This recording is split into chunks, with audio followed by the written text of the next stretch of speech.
any piece of specific advice that you have received from, whether it's peers, fellow artists on the way up, that have really kind of impacted your approach to personal life, but also music as well? Well, Merle Haggard used to say, "Tell the truth."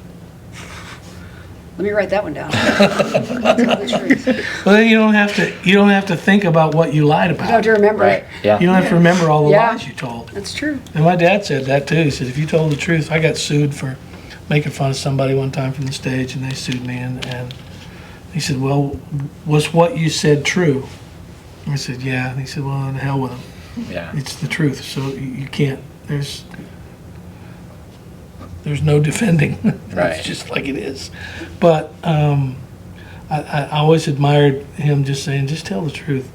And he was great in the way he wrote songs, and I think he was great because he had been to prison and he'd had his freedom. He knew what it was like to not be free, literally. A lot of people can surmise what it might be like, but he actually lived it, and it gave his songs a different spin than anybody else's, in my view. You know, you think about the song Mama Tried. It says, I turned 21 in prison doing life without parole. That's about as desperate and as sad as you can get. And then he follows that up with, no one could steer me right, but Mama tried. And bang, there's hope. You know, and if you've always got hope in your corner, you can't lose.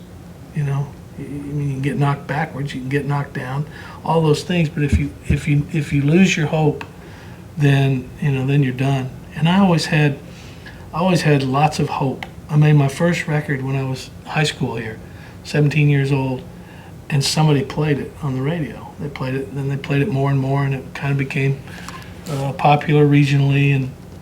And I said to myself, that's the first time I've tried this. And somebody responded. So I left here with a whole boatload of hope, and even in the years I struggled, to make a living and try to have hits and all that stuff. I didn't have a hit for 7 years after I got my first record deal. But I never lost hope because my ears told me, I said, you're every bit as good as anybody doing this. You can sing with any of them, you can play with any of them. You'll find the right song at the right time. And I did, and it just changed everything. But I had nothing to do with it. Once you start thinking you're the reason all these things have changed, it's really not. The people just responded, with a certain song, and that changed everything.